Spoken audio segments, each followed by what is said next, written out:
आखिर पाकिस्तान अचानक उत्तर कोरिया की तरफ क्यों भागा? दुनिया हैरान है, खुफिया एजेंसियां अलर्ट पर हैं और एशिया की राजनीति एक नए मोड़ पर खड़ी है। 4 साल से बंद पड़ा पाक दूतावास अब किम जोंग उनके देश में फिर से खुलने की तैयारी में है। लेकिन सवाल यह है, इस कदम के पीछे क्या सिर्फ कूटनीति है या कहीं और गहरा राज छिपा हुआ है? इस खेल में आखिर चल क्या रहा है? भारत से लेकर अमेरिका तक हर देश इस खामोशी में छिपे तूफान को महसूस कर रहा है, क्योंकि ये फैसला सिर्फ एक दूतावास का नहीं, पूरे एशिया की सुरक्षा का संकेत बन सकता है। नमस्कार दोस्तों, मेरा नाम है चित्रांजलि और आप देख रहे हैं इंडिया डेली का डिजिटल प्लेटफॉर्म और मैं हूं आपके साथ तान्या त्यागी। तो आज हम बात करने वाले हैं उस भू राजनीतिक चाल की जिसने अचानक पूरी दुनिया का ध्यान खींच लिया है। बात पाकिस्तान की है और किम जोंग उन के उत्तर कोरिया की है। एक ऐसा देश जो अपने मिसाइल और परमाणु कार्यक्रमों के लिए दुनिया भर में मशहूर है और एक ऐसा देश जो आर्थिक संकट से बुरी तरह जूझ रहा है, लेकिन एशिया में अपने रणनीतिक महत्व को बनाए रखने की कोशिश में भी लगा हुआ है। पाकिस्तान कोविड-19 महामारी के दौरान बंद हुए अपने प्योंगयांग दूतावास को दोबारा खोलने पर गंभीरता से विचार कर रहा है। ये बात पाकिस्तान के विदेश मंत्री इशाक डार ने संसद में आधिकारिक रूप से कही है और यहाँ से कहानी शुरू होती है। लेकिन ये कहानी सिर्फ एक बंद दूतावास खोलने की नहीं है, ये उस रणनीतिक, परमाणु और कूटनीतिक खेल का हिस्सा है जिसे समझने के लिए हमें एशिया की राजनीति, सुपर पावर की प्रतिस्पर्धा और पाकिस्तान उत्तर कोरिया के पुराने रिश्तों को गहराई से देखना होगा। आज के इस विशेष कार्यक्रम में हम आपको केवल खबर नहीं बताने वाले हैं, हम आपको ये भी बताने वाले हैं कि पाकिस्तान का ये कदम दुनिया के लिए क्यों इतनी बड़ी खबर बन चुका है। ये सिर्फ दक्षिण एशिया या पूर्व एशिया का मामला नहीं है, ये उस समय हो रहा है जब दुनिया पहले से ही रूस यूक्रेन युद्ध, इजराइल हमास तनाव, ताइवान तनाव और वैश्विक परमाणु हथियारों की नई होड़ से परेशान है। इसी बीच पाकिस्तान उत्तर कोरिया के साथ अचानक बढ़ता संपर्क कई देशों को बेचैन कर रहा है, खासकर भारत को। भारत ने पहले भी पाक नॉर्थ कोरिया के बीच परमाणु तकनीक आदान प्रदान की आशंकाओं पर चिंता जताई है। और जब एशिया के दो ऐसे देश जिनके पास परमाणु क्षमता है और जिन पर कई बार आपत्तियां लग चुकी हैं, फिर से करीब आते दिखे तो दुनिया का सतर्क होना स्वाभाविक है। इसीलिए पाकिस्तान के इस कदम को कूटनीतिक प्रक्रिया नहीं बल्कि सुरक्षा संकेत के रूप में देखा जा रहा है। सबसे पहले समझते हैं कि ये मुद्दा क्यों इतना बड़ा है। पाकिस्तान ने कोविड के बाद अपना दूतावास बंद कर दिया था और लगभग 4 साल से प्योंगयांग में उसकी कोई जमीन पर मौजूदगी नहीं है। लेकिन अब किम जोंग के शासक ने पाकिस्तान को संदेश भेजा है कि वो अपनी डिप्लोमेटिक मौजूदगी फिर से बहाल करे, एक ऐसे समय में जब उत्तर कोरिया लगातार अपने मिसाइल टेस्ट कर रहा है, जापान और दक्षिण कोरिया को खतरा महसूस हो रहा है और अमेरिका एशिया में चीन और नॉर्थ कोरिया दोनों को काउंटर करने में लगा है। ऐसे समय में पाकिस्तान का ये कदम अचानक ही सामने आता है। इसका मतलब है कि उत्तर कोरिया खुद भी पाकिस्तान के साथ अपने रिश्तों को फिर से सक्रिय करना चाहता है। सवाल ये है कि आखिर क्यों? उत्तर कोरिया दुनिया से अलग थलग देश है, उस पर कड़े अंतर्राष्ट्रीय प्रतिबंध हैं, उसके पास व्यापारिक साझेदार कम है, सहयोगी कम है और तकनीकी आर्थिक मदद देने वाला कोई बड़ा देश नहीं है सिवाय चीन के। ऐसे में पाकिस्तान उसकी प्राथमिकता कैसे बन गया? बहुत सी बातें पब्लिक डोमेन में दिखाई नहीं देती, लेकिन संकेत साफ है। उत्तर कोरिया पाकिस्तान को एक कूटनीतिक साझेदार के तौर पर फिर से देख रहा है और पाकिस्तान उसकी स्थिति भी बहुत अच्छी नहीं है। राजनीतिक अस्थिरता, आर्थिक संकट, IMF पर निर्भरता, महंगाई, आंतरिक संघर्ष, पाकिस्तान इन सब के बीच अपनी फॉरेन पॉलिसी में ऐसे कदम उठा रहा है जो उसे एक स्ट्रेटेजिक लेवरेज दे सके। जी हाँ, कम से कम वो ऐसा सोचता तो है। पाकिस्तान हमेशा से अपनी अंतर्राष्ट्रीय स्थिति सुधारने के लिए नए गठजोड़ और पुराने विवादित रिश्तों का इस्तेमाल करता रहा है। इस बार भी कुछ ऐसा ही दिख रहा है, लेकिन इसमें एक बड़ा जोखिम यह है कि उत्तर कोरिया का नाम आते ही दुनिया सतर्क हो जाती है, क्योंकि ये वही देश है जो बार बार संयुक्त राष्ट्र के नियमों को ताक पर रखकर मिसाइल और परमाणु परीक्षण करता है। और पाकिस्तान वो भी वही देश है जिसके परमाणु कार्यक्रम को लेकर पहले ही कई राष्ट्रों ने सवाल उठाए हैं। दोनों मिल जाए तो आप समझ सकते हैं कि अंतर्राष्ट्रीय संस्थाएं और अमेरिका, भारत और जापान क्यों अचानक सक्रिय हो रही हैं।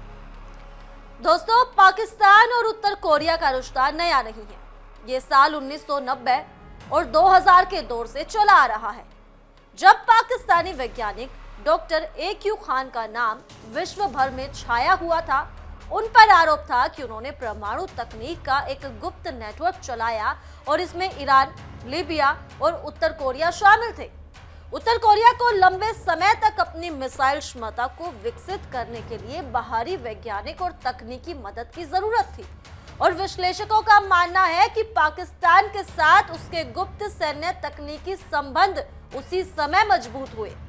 बाद में पकड़े जाने, अंतर्राष्ट्रीय दबाव और राजनीतिक बयानबाजी के बाद ये रिश्ता सार्वजनिक रूप से कम हो गया, लेकिन नॉर्थ कोरिया और पाकिस्तान की स्ट्रेटेजिक समझ कभी खत्म नहीं हुई। यही वजह है कि आज जब पाकिस्तान दूतावास खोलने पर विचार कर रहा है, तो दुनिया को लगता है कि ये 20-25 साल पुराने नेटवर्क के फिर से सक्रिय होने की शुरुआत हो सकती है। बिल्कुल, उत्तर कोरिया के पास मिसाइल तकनीक है, ICBM तक, यानी कि पाकिस्तान के पास परमाणु हथियार है, लेकिन उसकी मिसाइल क्षमता उतनी उन्नत नहीं है। वहीं पाकिस्तान के पास तकनीकी संसाधन कम हो गए हैं, क्योंकि चीन के अलावा उसका कोई बड़ा टेक्नोलॉजी पार्टनर नहीं है। ऐसे में कई विशेषज्ञ मानते हैं कि नॉर्थ कोरिया पाकिस्तान सहयोग का मतलब सिर्फ दूतावास खेलना नहीं, बल्कि सैन्य और तकनीकी बातचीत की संभावनाओं का फिर से उभरना है। यही बात भारत और अमेरिका को परेशान करती है। और याद रखिए, उत्तर कोरिया सिर्फ एक मिसाइल परीक्षण नहीं करता, वो ऐसा प्रयोग करता है जिसका सीधा असर जापान, दक्षिण कोरिया और अमेरिकी बेसों पर पड़ सकता है। पाकिस्तान का इस देश के साथ किसी भी रूप में नजदीक होना अमेरिका के लिए लाल झंडा माना जाता है, और ये इसे नजरअंदाज नहीं करता। अब बात करते हैं पाकिस्तान के विदेश मंत्री इशाक डार की, उस घोषणा की जिसने ये मामला अंतर्राष्ट्रीय सुर्खियों में ला दिया। डार ने संसद में बताया कि प्योंगयांग से संदेश आया है, पाकिस्तान अपना दूतावास दोबारा खोले। डार ने यह भी कहा कि वे इस संदेश पर विचार कर रहे हैं, लेकिन कई सवालों के जवाब उन्होंने अस्पष्ट रखे। उन्होंने माना कि उत्तर कोरिया पर अंतर्राष्ट्रीय प्रतिबंधों के कारण दोनों देशों का व्यापार लगभग बंद है, केवल सीमित संपर्क है। लेकिन जब व्यापार नहीं, आर्थिक रिश्ते नहीं, कोई बड़ा प्रोजेक्ट नहीं, तब दूतावास की जरूरत क्यों पड़ी? ये सवाल सांसदों ने भी पूछा और ये सवाल दुनिया भी पूछ रही है। डार ने कहा कि पाकिस्तान शांति की राह पर रहेगा और कोरियन प्रायद्वीप की एकजुटता का समर्थन करता है, लेकिन ये सामान्य और कूटनीतिक बयान है। असली बात यह है कि पाकिस्तान की सक्रियता उस समय बढ़ रही है जब उत्तर कोरिया लगातार एशिया में खतरा बढ़ा रहा है। और ध्यान दीजिए, डार के ये भी कहा है कि पाकिस्तान DPRK के प्रति अपनी प्रतिबद्धता बनाए रखेगा। ये शब्द अपने आप में बड़ा संकेत है। पाकिस्तान की प्रतिबद्धता आखिर किस चीज के लिए है? इस सवाल का जवाब स्पष्ट नहीं दिया गया है। क्या ये सिर्फ कूटनीति है या इसमें सैन्य तकनीकी संवाद भी शामिल हो सकता है? यही चिंता भारत को है। पाकिस्तान की संसद में चर्चा का मतलब है कि ये कदम कूटनीतिक कार्यवाही के स्तर पर पहुंच चुका है, यानी ये कोई अफवाह नहीं है, ये प्रोसेस शुरू हो चुका है। और जब प्रक्रिया शुरू होती है तो उसकी मंजिल का अंदाजा भी लगाना पड़ता है। भारत की चिंता बिल्कुल उचित है। भारत कई बार ये बात संयुक्त राष्ट्र और अंतर्राष्ट्रीय मंचों पर कह चुका है कि पाकिस्तान और उत्तर कोरिया के बीच तकनीकी सहयोग का इतिहास संदिग्ध रहा है। साल 2017 में भारत ने उत्तर कोरिया के अवैध नेटवर्क पर जांच की मांग की थी। साल 2022 में भारत ने सुरक्षा परिषद को बताया कि DPRK का मिसाइल और परमाणु कार्यक्रम क्षेत्रीय शांति के लिए गंभीर खतरा है। भारत की सीधी चिंता यह है कि क्या पाकिस्तान और नॉर्थ कोरिया फिर से मिलकर ऐसा नेटवर्क सक्रिय कर सकते हैं जो दक्षिण एशिया की सुरक्षा को प्रभावित करे। भारत पहले ही पाकिस्तान के मिसाइल कार्यक्रम और बैलिस्टिक तकनीक को देखते हुए सतर्क रहता है। और अगर पाकिस्तान को नॉर्थ कोरिया से तकनीकी सहायता मिलती है तो ये भारत के लिए डबल खतरा बन जाता है। एक सीमा पार आतंकवाद, दूसरा तकनीकी अपग्रेडेड मिसाइल कार्यक्रम। भारत के रक्षा विश्लेषक साफ कहते हैं कि नॉर्थ कोरिया की तकनीक और पाकिस्तान की भू राजनीतिक मंशा एक खतरनाक कॉम्बिनेशन है, क्योंकि पाकिस्तान हमेशा अपने सामरिक हथियारों को भारत के संदर्भ में देखता है और अगर उसे कोई भी तकनीकी बढ़त मिलती है तो उसका असर सीधे भारत पर पड़ता है। यही वजह है कि भारत ने हमेशा पाकिस्तान नॉर्थ कोरिया सहयोग पर कड़ी आपत्ति जताई है और दूतावास खुलना इस सहयोग की जमीन तैयार कर सकता है। ये सिर्फ भारत की चिंता नहीं, दक्षिण कोरिया और जापान भी इस कदम को शंका की नजर से देखते हैं, क्योंकि एशिया में सामरिक संतुलन बेहद संवेदनशील है और इसमें जरा भी बदलाव बड़े संकट का कारण बन सकता है। अब बात करें अमेरिका की, दुनिया की सबसे बड़ी परमाणु शक्ति, जिसके लिए उत्तर कोरिया हमेशा से सिरदर्द रहा है। हाल ही में डोनाल्ड ट्रंप ने एक बड़ा बयान दिया।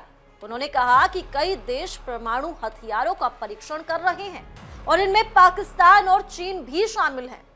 ट्रंप के बयान अक्सर विवादित होते हैं, लेकिन उनके पास सुरक्षा एजेंसियों की जानकारी होती है। यानी अमेरिका को संदेह है कि पाकिस्तान ने भी कुछ गतिविधियां की हैं या वो गतिविधियां कर सकता है, और ऐसे माहौल में पाकिस्तान का नॉर्थ कोरिया से नजदीकी बढ़ाना अमेरिका के लिए सीधी चुनौती है। अमेरिका वर्षों से नॉर्थ कोरिया पर कड़े प्रतिबंध लगाए हुए है। वो किसी भी देश को नॉर्थ कोरिया के साथ संवेदनशील सहयोग करने से रोकने की कोशिश करता है। कई देशों ने दूतावास या संपर्क सीमित किए हैं, लेकिन पाकिस्तान अगर इस समय दूतावास खोलता है तो अमेरिका इसे इस तरह देखेगा, पाकिस्तान नॉर्थ कोरिया को अंतर्राष्ट्रीय अलगाव से बाहर निकालने की कोशिश कर रहा है। ये बात अमेरिका को स्वीकार नहीं होगी और इससे पाकिस्तान अमेरिका संबंध और भी तनावपूर्ण हो सकते हैं। पाकिस्तान पहले ही IMF और वर्ल्ड बैंक के दबाव में है, ऐसे में नॉर्थ कोरिया से जुड़ना उसके लिए आर्थिक जोखिम बन सकता है। अब सवाल, पाकिस्तान ये क्यों कर रहा है? उसे इससे क्या फायदा मिलने वाला है? कई विश्लेषकों के अनुसार पाकिस्तान इस कदम से 3 बड़े फायदे देख रहा है। पहला, चीन की स्ट्रेटेजिक लाइन में खुद को फिट करना। चीन उत्तर कोरिया का सबसे बड़ा समर्थक है और पाकिस्तान चीन का। चीन चाहता है कि एशिया में उसका प्रभाव बढ़े और अमेरिका की पकड़ कमजोर हो। पाकिस्तान उस रणनीति का हिस्सा बन सकता है। दूसरा फायदा, तकनीकी लाभ। उत्तर कोरिया मिसाइल और प्रोपल्शन टेक्नोलॉजी में विशेषज्ञ है। पाकिस्तान अपनी मिसाइल रेंज और क्षमता को बढ़ाने के लिए नए सहयोग की तलाश में रहता है। अगर दोनों देशों के बीच संपर्क सक्रिय होता है तो पाकिस्तान सैन्य तकनीकी जानकारी हासिल कर सकता है। तीसरा फायदा, अंतर्राष्ट्रीय लेवरेज। पाकिस्तान हमेशा अपने कूटनीतिक कार्ड इस तरह खेलता है कि बड़े देशों पर दबाव बनाए रख सके। अमेरिका पर दबाव, भारत पर दबाव और चीन को खुश रखने की कोशिश, ये पाक धोरण वर्षों से चलता आया है। अगर पाकिस्तान दूतावास खेलता है तो इसका मतलब है कि सीधा संपर्क, सीधी बातचीत, राजनयिक एक्सचेंज और संभावित रूप से सैन्य संपर्क, ये वो स्थिति है जहां दुनिया को चिंता होती है, क्योंकि नॉर्थ कोरिया किसी भी देश से जुड़ता है तो इसका मतलब सिर्फ कूटनीति नहीं होता, वो अपने रणनीति मिशन को आगे बढ़ाने का मौका मानता है। और पाकिस्तान जैसे अस्थिर लेकिन परमाणु देश के साथ उसका रिश्ता दुनिया भर के लिए चेतावनी बन सकता है। तो कुल मिलाकर पाकिस्तान का ये कदम छोटा नहीं है, ये एक ऐसी घटना है जो एशिया के सुरक्षा संतुलन को प्रभावित कर सकती है। भारत चिंतित है, अमेरिका सतर्क है, जापान और दक्षिण कोरिया भी इस पर नजर रखे रहे हैं। जी हाँ, पाकिस्तान दूतावास खोलता है या नहीं ये आने वाले दिनों में ही साफ हो जाएगा, लेकिन दुनिया पहले ही चौकन्नी हो चुकी है। अब क्या पाकिस्तान इस कदम से खुद को मजबूत करेगा या और संकट में डाल देगा? और क्या ये कदम एशिया में एक नए हथियार दौड़ की शुरुआत बन जाएगा?